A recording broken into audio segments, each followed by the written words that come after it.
Welcome to Mayur Academy. I will discuss the types of formula. Formula is classified into two types. What is empirical formula? First is empirical formula. It is the collection of the symbols which represents the simplest whole number ratio of the atoms present in the molecule of a compound. That means the simplest ratio of the atoms. It is not actual atoms, it is the simplest ratio of the atoms present in the molecule of a compound.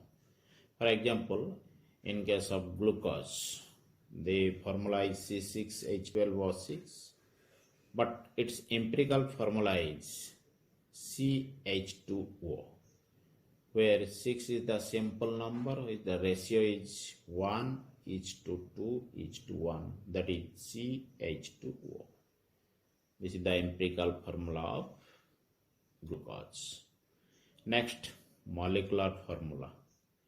It is the collection of the symbol which represents the actual number of atoms present in a molecule of a compound.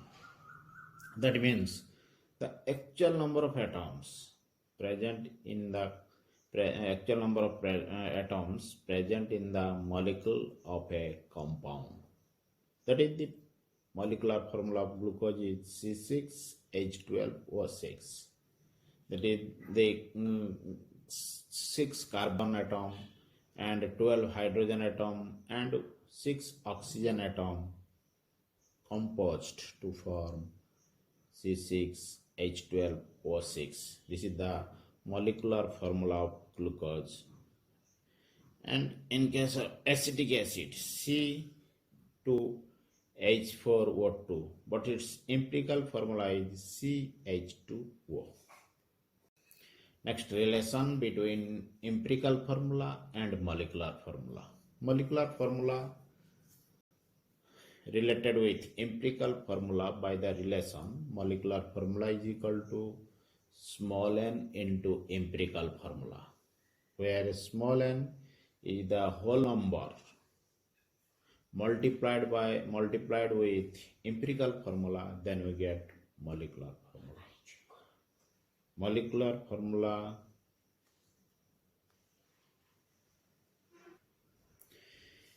n is the whole number can be determined dividing molecular formula by a molecular mass by empirical formula mass. That is, n is equal to molecular mass divided by empirical formula mass. Then we get n. Then the value of n multiplied with empirical formula, we get molecular formula. For example, the molecular mass of a compound is found to be 180 and its empirical formula is CH2O.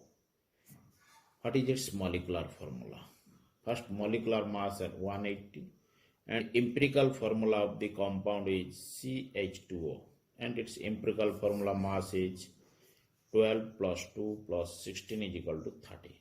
Then what is the value of n? N is calculated by using the formula n is equal to 180 molecular mass divided by empirical formula mass 30 is equal to 6. Then we multiply 6 with empirical formula, we get molecular formula. Molecular formula is equal to 6 into CH2O is equal to C6H12O6. Another example of calculating molecular formula of a compound is a compound contains 4.07% hydrogen, 24.27% carbon and 71.65% chlorine. Its molecular mass is 98.96. what is its molecular formula and empirical formula. Calculation. This is a procedure or a system how to calculate empirical formula of a compound.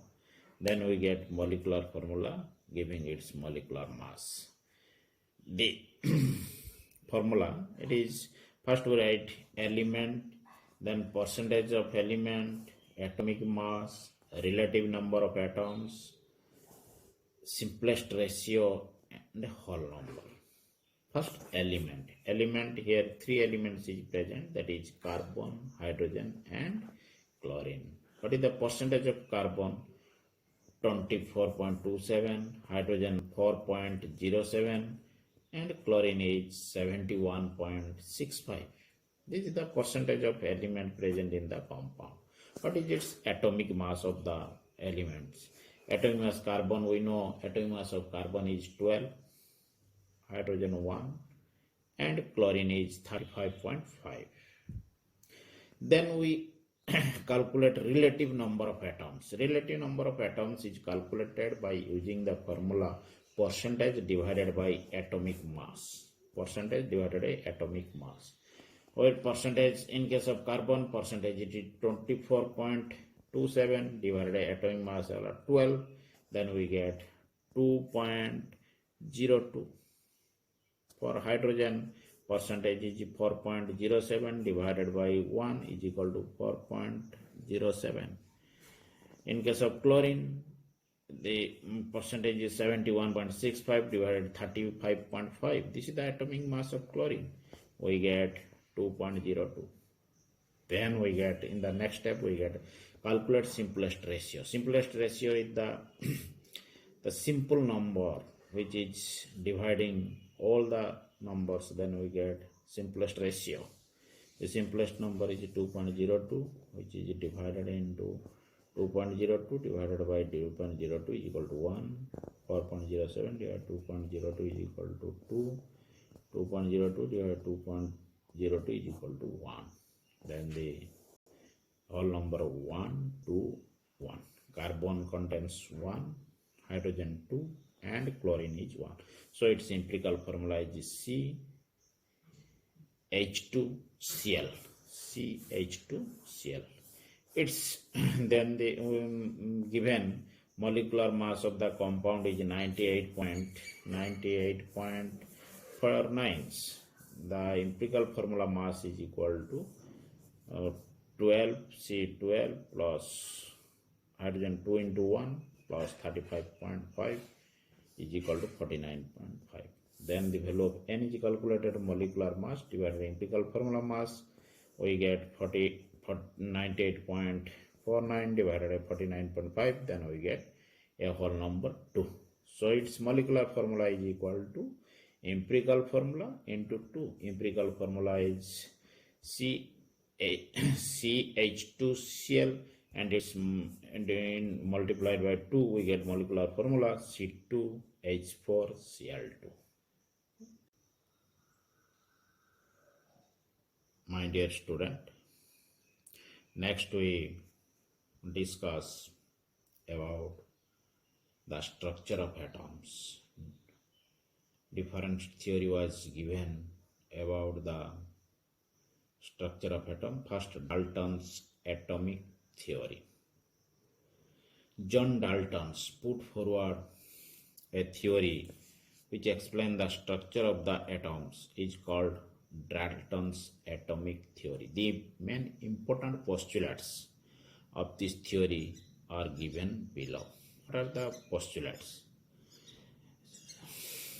Dalton stated that the atom is the smallest particle of the matter. Atom is the smallest particle of the matter which is not divisible. It is not independently exist. Then second, atom of the same element. Atoms of the same elements are identical in all respects. That means shape, size and volume. Atoms of the same element. Atoms of the same elements have same shape, size and volume. Third, atoms of the different elements. Atoms of the different elements are different shape, size and volume. Next, atoms combines in a fixed atoms combine with simple but fixed ratio to form a compound atoms. Next, atom is the smallest particle of the matter which is take part in chemical reaction. Actually, atom is the smallest particle take part in chemical reactions.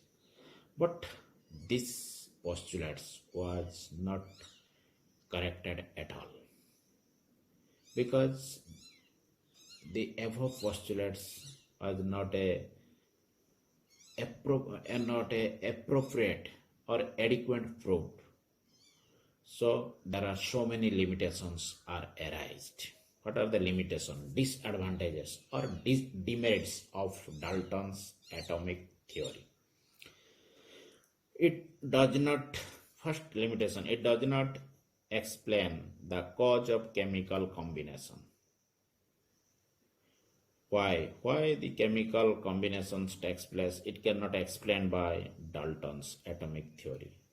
Second, it fails to explain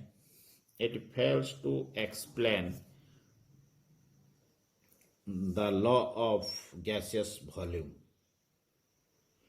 It does not give the idea of isotope and isobar. What is isotope and isobar? It's silent about. It is not fully explained what is isotope and what is isobars. Next, it does not give any idea about the structure of atom. Though this theory is important for structure of atoms, but it is not clear idea about the structure of atoms. So so many limitations arise. The limitation was overcome by modern atomic theory. Modern atomic theory was developed by different scientists or various eminent scientists: J.J. Thomson, Rutherford, Niels Bohr, Chadwick, and others, to overcome the limitations of Dalton's atomic theory, and gave some important postulates which are given below. Atom is the smallest particle of the matter, but which is divisible. It is divided into still smaller particle called electron, proton, and neutrons are called fundamental particles of atom. Atoms of same element may not similar in all respect, that is shape, size and volume, that is called isotope. Means same atom having different atomic mass. Similarly, in the third postulate, which contradicts with Dalton's atomic theory, atoms of different element may have the same in all respect, that is shape, size and volume, that is called isobars. Means different atoms having same atomic mass. If atomic mass is same, then shape, size and volume are same. This is called isobars. Atoms are different. Atoms of the different element may not combine in simple ratio. Next point, which contradicts with Dalton's atomic theory, there are no compound atoms, but these are called molecules. It is the smallest particle of the matter which is capable of independent existence. This is the difference between Dalton's atomic theory and modern atomic theory. So it is very much used to find the structure of the atoms by Rutherford, J.J. Thomson, and finally Niels Bohr. This is about Dalton's atomic theory and modern atomic theory.